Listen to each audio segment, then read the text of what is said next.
안녕하십니까? 아동복지와 권리에서 제 3부 아동복지의 실천 분야인 파트로 넘어왔어요. 이번 시간에 접근할 내용은 보육사업에 대한 내용인데요. 이 3부에 대한 내용을 먼저 우선 전체적인 파트를 살펴보면 음, 이제 실천 분야에 대한 내용이기도 하고요.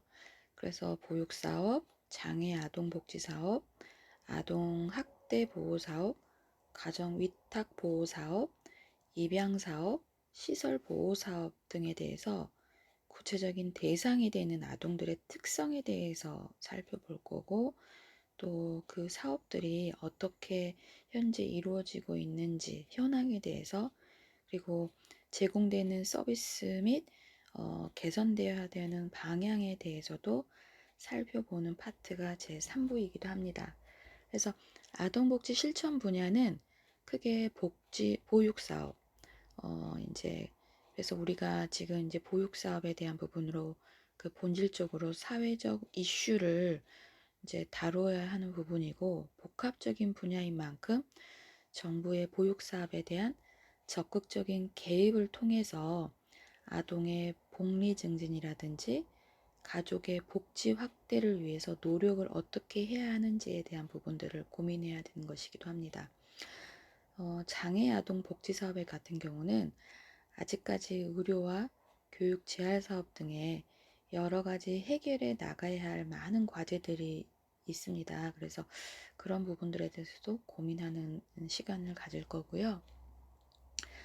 아동 학대 보호 사업 같은 경우는 사회 문제를 줄이고 아동 학대 세대 간 전이를 방지하기 위한 것으로 아동 학대 예방이라든지 발견, 치료 이런 부분들을 국가 및 지역 사회가 적극적으로 해결해야 되는 부분이기 때문에 이제 뭐 접근하는 가족 위탁 보호 사업에 같은 경우 위탁 아동이 건전하게 사회인으로 자랄 수 있도록 위탁 아동 및 위탁 부모에 대한 경제적, 사회적 지원을 확대해야 할 필요에 대한 부분도 접근할 거고, 입양 사업의 경우 국내 입양이 활성화되지 않고 또 입양 아동의 양육을 지원하는 법과 제도가 많이 개선되는 부분도 또 필요한 부분이기 때문에 입양 아동 복지 증진을 위해서 개선돼야 할 점이 무엇인지, 또 시설 보호 사업에서 최근 들어 대규모 시설보다는 소규모 가정 단위의 보호 방식으로 전환하여 가정적인 분위기에서 아동이 성장할 수 있도록 유도하고 있으나 시설적인 물리적 환경이나 시설 아동의 양육 여건 등이 또 어떤 부분들이 개선되어야 하는지에 대해서 살펴보는 부분이기도 합니다. 그래서 전체적으로 3부는 실천 분야에 대한 부분들을 한 파트별로 보육, 장애 아동, 그다음에 학대 아동, 가정 위탁 보호, 그다음에 입양 사업, 시설 보호 사업으로 6가지 파트로 부분 분류해서 살펴볼 것입니다. 그 첫 번째가 보육 사업입니다. 보육사업의 첫 번째 목적은 영유아의 건강한 발달을 도모함과 동시에 보호자의 복지를 증진시키는 것이 목적입니다. 그래서 우리나라의 보육사업은 가난한, 빈곤한 가정의 아동을 구제하기 위한 목적에서 출발을 하였죠. 근데 최근 들어서 보육사업은 보다 보편주의적, 그러니까 선별주의가 아니라 보편주의적 관점에서 일반 가정의 아동까지를 포함한 것으로 발전해 오고 있습니다. 그 대표적인 예로 무상보육, 우리나라에 태어난 모든 아이들은 보육시설에 무료로 보육이 되고 있다는 것부터가 이제 무상보육이라는 단어를 쓰게 되는데, 이런 것부터가 이제 선별주의, 빈곤 가정의 아이만 선별해서 혜택을 주는 게 아니라 보편주의로 모두가 다 받는 혜택을 받을 수 있는 보편주의적 관점으로 접근했다라고 이해하시면 됩니다. 이것은 여성 취업 인구의 증가로 인해서 맞벌이 가족의 양육 부담을 감소시키고 나아가 저출산율로 인한 인구학적 위기를 예방하는 차원으로 발전해 오고 있긴 합니다만 우리나라 지금 출산 인구가 굉장히 줄어들고 있잖아요. 그쵸? 제가 강의를 지금 12년 전부터 했거든요. 삼성 어린이집 교사를 하고 그 다음에 이제 다른 학교의 교수로 재직을 하다가 이제 센터 연구원으로도 일을 하고 또 경찰청 어린이집 원장, 한전 어린이집 원장을 거치면서 이제 다시 강의를 몇 년 전부터 다시 하고 있긴 하는데요. 지금 보면 그 제 제자들이 페이스북에 그러니까 제가 12년 전에 처음 강의를 띄웠을 때 4학년을 여러분처럼 4학년을 맡았었는데 그 4학년들이 지금 얘가 둘 셋이거든요. 그러니까 이 말을 왜 하냐면 정말 결혼 시기가 참 중요하다는 생각을 많이 해요. 일을 재밌게 하고 뭔가 일에 굉장히 탄력이 붙어서 공부도 하고 이러면서 출산도 늦어지는 경우도 있지만 그때 당시에 4학년 제자들이 그 다음에 결혼하는 제자들이 많았거든요. 그래서 벌써 초등학교 가고 학부모형이 되고 페이스북에 건강하게 가정을 이뤄서 사는 제자들 보면 결혼 시기가 참 중요하다는 생각을 하거든요. 지금 여러분이 내년에 사회생활을 하지만 내년에 결혼을 예약하고 일정을 지금 잡고 있는 동기생들이 있는지 참 궁금하네요. 수업 시간에 조금 이제 얼굴도 보고 이름도 외우고 친분이 있으면 개별적인 그런 상담도 할 수 있는 상황이 되면 참 좋을 텐데 생각해보지 못한 이 코로나 시대에 온라인 수업을 하다 보니 이런 부분이 좀 아쉽긴 합니다만 그래서 여성의 사회 진출로 저출산과 이어지는 그런 게 여러분하고 연결이 되어 있어서 참 출산에 대한 부분이 중요한 부분이기도 하지만 우리가 개인적으로 개별적으로 성공이라는 게 일만 잘해서 되는 게 아니라 건강하게 살아내는 거에 대한 부분으로도 건강한 가정을 이루는 것도 굉장히 중요하다는 부분이기도 합니다. 그래서 저출산과 같은 사회적 여건에 의해 아동수가 감소하고 있으나 여성의 경제활동 증가로 인해 어린이집 수요는 증가할 것으로 전망하고 있죠. 그렇지만 여러분이 이제 서울이나 다른 지역을 갈 수도 있겠지만 제가 12년 전에 내려왔을 때 광주에 어린이집이 보육시설이 1278개로 알고 있거든요. 지금은 이제 1200개도 안 된다고 들었어요. 많이 정리되고 있는 부분이 결국은 아이들의 수가 줄었던 거고 또 평가인증제가 도입이 되면서 어린이집들이 많이 정리가 되고 있는 부분도 있어요. 그래서 여러분이 일자리가 줄어든 게 아니고 조금 더 좋은 여건의 어린이집들이 정비가 되고 있다라고 생각해도 되겠죠. 따라서 맞벌이 부모들의 장애 양육에 대한 부담을 줄이기 위해 어린이집 수요는 꾸준히 증가를 보일 것이고 다문화 가족, 한부모 가족, 장애 아동 가족들을 대상으로 다양한 형태의 보육 서비스에 대한 욕구도 꾸준히 증가할 것으로 예상을 합니다. 보육 정책은 본질적으로 사회적 이슈를 모두 다뤄야 하는 복합적인 분야인 만큼 정부의 보육 사업에 대한 적극적 개입을 통해 아동의 복리 증진, 가족의 복지를 확대하기 위해 노력을 계속해야 합니다. 그래서 이 보육 사업 파트에서는 보육의 전반적인 개념, 보육의 개념에 대한 부분으로 그리고 보육 사업의 현황에 대해 살펴보고 우리나라 사업의 개선 방향에 대해서 이야기해 보려고 합니다. 우리 교재 170페이지에 케이스 스터디 그래서 보육 사업의 파트가 조금 자세히 설명이 되어 있는데 한번 읽어 드릴게요. 이제 편하게 들어보시기 바라요. 보육사업 케이스 스터디에서 맞벌이 가정 및 여성의 사회 진출에 따른 저학년, 방과 후 보육 수요가 높아지고 아동, 학부모 모두 어린이집 장소로 초등학교를 희망하고 있다. 그러므로 사교육 욕구를 학교로 흡수하여 학부모의 사교육비 경감 및 학생의 전인 성장을 도모할 필요가 있다. 방과 후 안정되게 보호받지 못하는 아동들은 각종 안전사고 위험에 노출되어 있으며 과도한 TV 시청, 부적절한 비디오 프로그램 시청 등으로 청소년 비행이 유발될 가능성이 높아지고 있다. 이에 초월초등학교에서는 학교 내 보육 프로그램을 통해 아동들이 학교 생활에 피곤을 풀고 부모가 보호하지 못하는 동안 가정과 같은 분위기에서 자율적인 활동을 할 수 있게 하며 질서를 배우고 자신의 생활 계획을 스스로 해나갈 수 있도록 돕고자 한다. 궁극적으로는 맞벌이 가정, 사회 경제 활동, 여성 인력의 효과적 활용 지원 및 실질적인 교육 복지를 실현하고자 한다는 내용이기도 합니다. 그래서 그 예시로 초월 초등학교 보육 프로그램에 대한 실태를 분석을 5가지로 했는데요.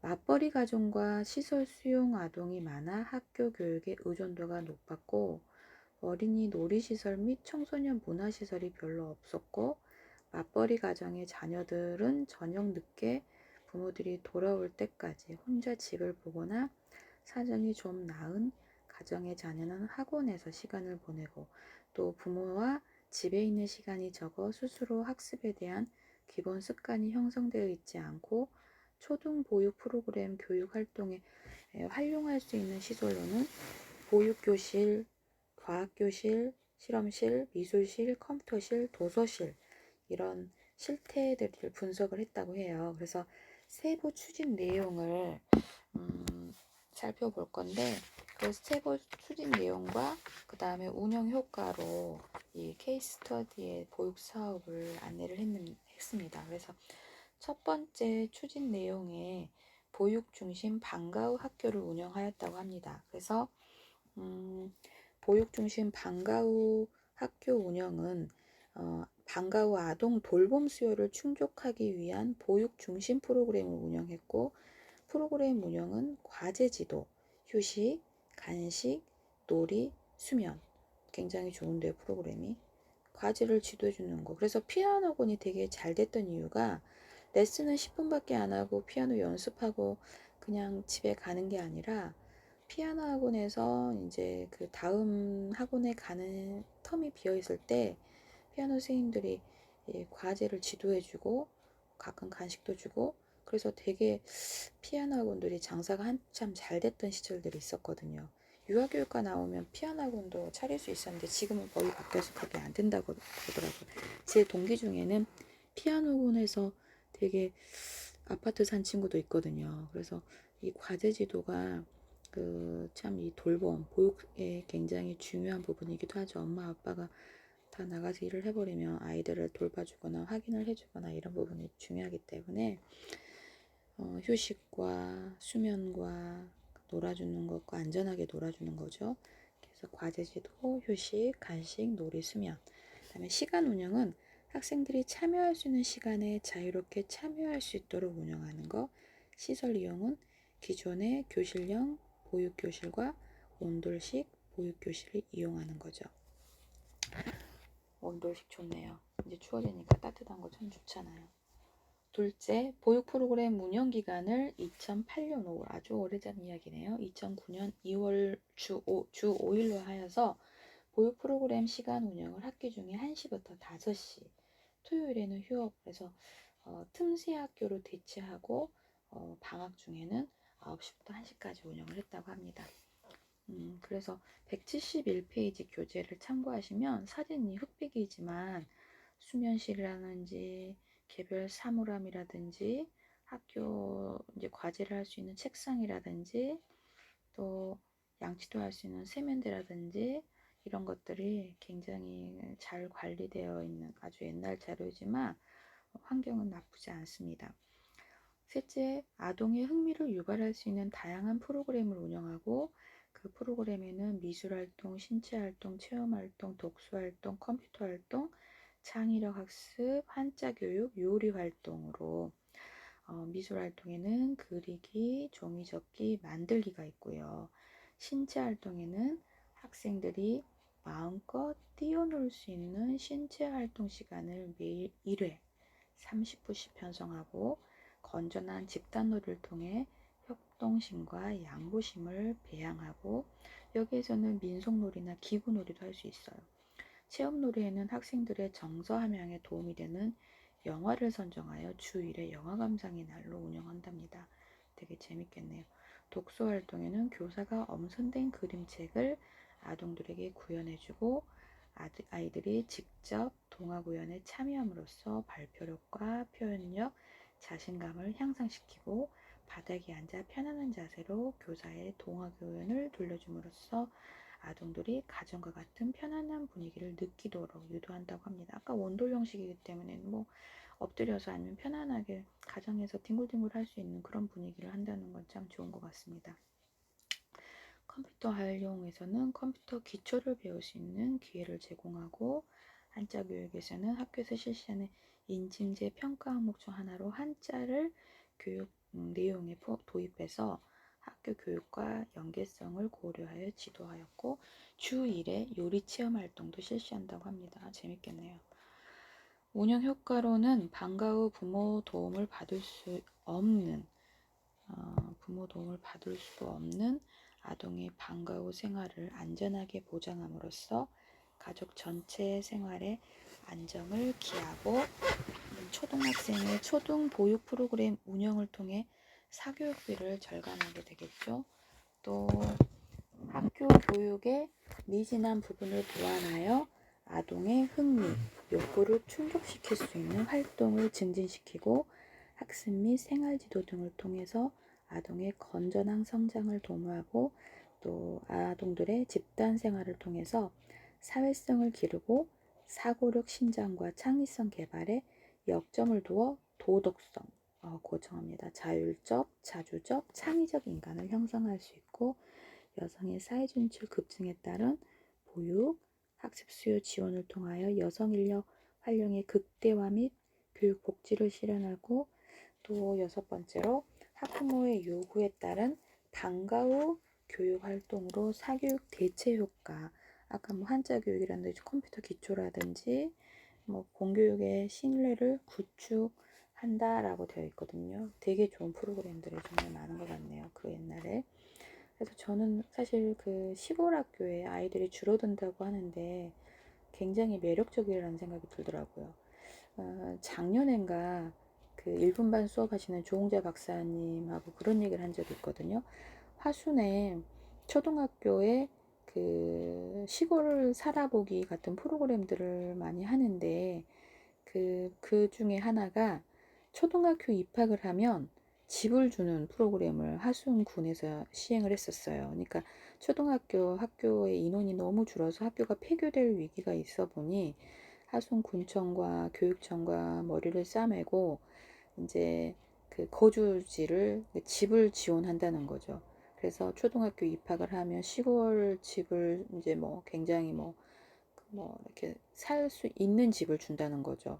그래서 근데 그 초등학교 프로그램들이 굉장히 좋아요. 승마를 한다거나 그러니까 뭐 골프를 배운다거나 수영을 배운다거나 지금은 조금 이제 그런 프로그램들이 고급화를 지향하기도 하지만 그 지금 여러분한테 좀 전에 리딩해 드렸던 보육사업의 2008년, 2009년 프로그램 자료지만 휴 시간에 카드놀이하고 한자 공부도 열심히 하고 선생님과 함께 또 과제 지도도 하고 친구와 함께 또 문제를 풀어보고 이런 지금 172페이지의 아이들이 그 교사 주도형이 아니라 본인이 능동적으로 참여하고 있는 사진들이 지금 굉장히 잘 찍혀져 있는 사진들을 보면서 이런 프로그램들이 정말 되게 잘 이루어졌다는 것들이 지금 이렇게 고급화되고 있고 초등학교에서도 이런 움직임들이 있다는 거는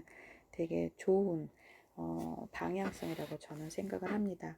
그래서 지금 우리가 보육을 이해하고 보육의 개념에서 우리나라 초기의 보육은 사실 빈민구제 사업 일환으로 부모가 맡긴 자녀를 보호하는 타가의 의미가 강했지만 타가 서비스의 대상은 사실 이제 되게 우리 이미지 옛날 드라마 같은 거 보면 되게 거기서 자란 아이들이 문제를 많이 일으키고 요보 가정에 요보 아동 이런 선불적 개념이라 되게 우리나라 인식의 전환이 참 부분이 있기도 하잖아요. 그래서 사회 변화로 인해서 여성의 취업이 보편화되고 정부는 정통적인 타가의 개념을 능가하는 보육 서비스를 필요로 하게 되고, 이러한 의미에 반영하는 현재 보육이 아동과 취업 여성을 위해서 사회적 지원 서비스로, 그래서 사회적 지원 서비스, 그러니까 선별적 개념에서 보편주의적 관점으로 바뀌었다는 것들만 기억하시면 되겠죠. 그래서 보육의 대상도 특별한 계층으로 제한하지 않고 보편주의적 관점으로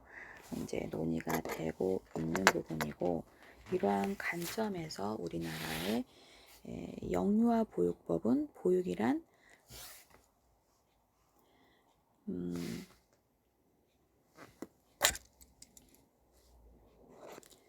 건강하고 안전하게 보호, 양육하고 영유아의 발달 특성에 맞는 교육을 제공하는 어린이집 양육 지원에 대한 사회복지 서비스라고 정의하고 있어요.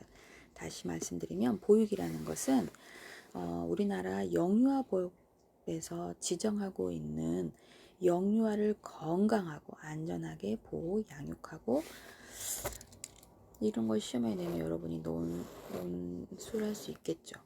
보육이란 영유아를 건강하고 안전하게 보호, 양육하고 영유아의 발달 특성에 맞는 교육을 제공하는 어린이집 가정 양육 지원에 관한 사회복지 서비스의 정의라고 할 수 있다.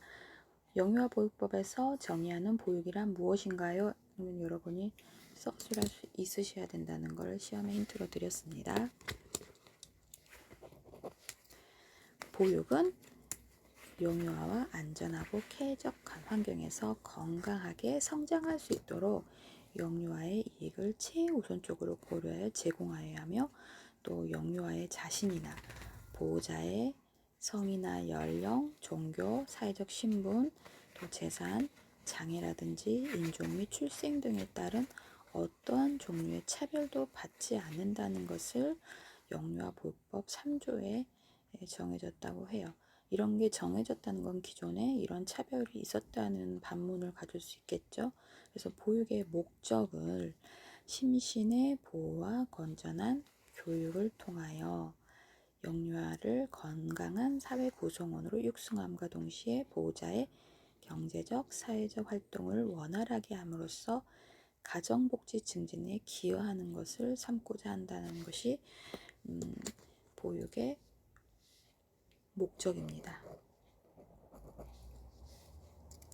그래서 보육은 현대 사회로 올수록 사회적으로 매우 중요하고 민감한 문제가 되고 있습니다. 그래서 보육 서비스를 받는 1차적인 대상은 영유아이고, 이들의 건강한 성장과 발달을 도모하기 위해서 다양하면서도 질적으로도 우수한 경험을 포괄적으로 제공하는 것이 중요합니다. 따라서 보호, 또 교육, 영양, 건강, 창조적 행위 등의 구체적인 내용들이 서비스의 내용에 포함되어 있어야 하는 것은 당연하다고 볼 수 있습니다.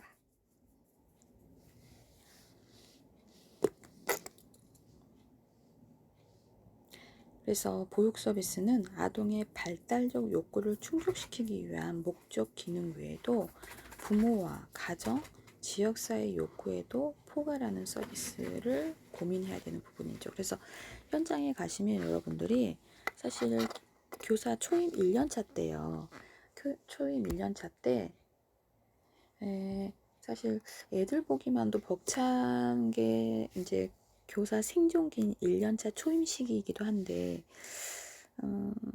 교사 회의를 진행하다 보면 지역사회 연계 프로그램에 대한 부분들을 고민해야 되는 시기가 와요. 그래서 지역사회 연계라는 게 참 단어가 굉장히 거창하긴 하지만, 영화관 담임이라면 애들 데리고 산책 가면서 경로당에 계시는 할머니들한테 안녕하세요 인사를 나눈다든지, 애들이 방문해서 월일에 노래를 불러준다든지, 이런 것부터가 지역사회 연계 프로그램이기도 하는데 되게 어렵게 인식하고 있는 부분들이 있지만, 현장에 가셔서 좋은 환경에서 의미 있는 경력을 쌓으신다면 되게 어려움 없이 1년 차를 무사히 이겨내실 거라고 생각이 듭니다.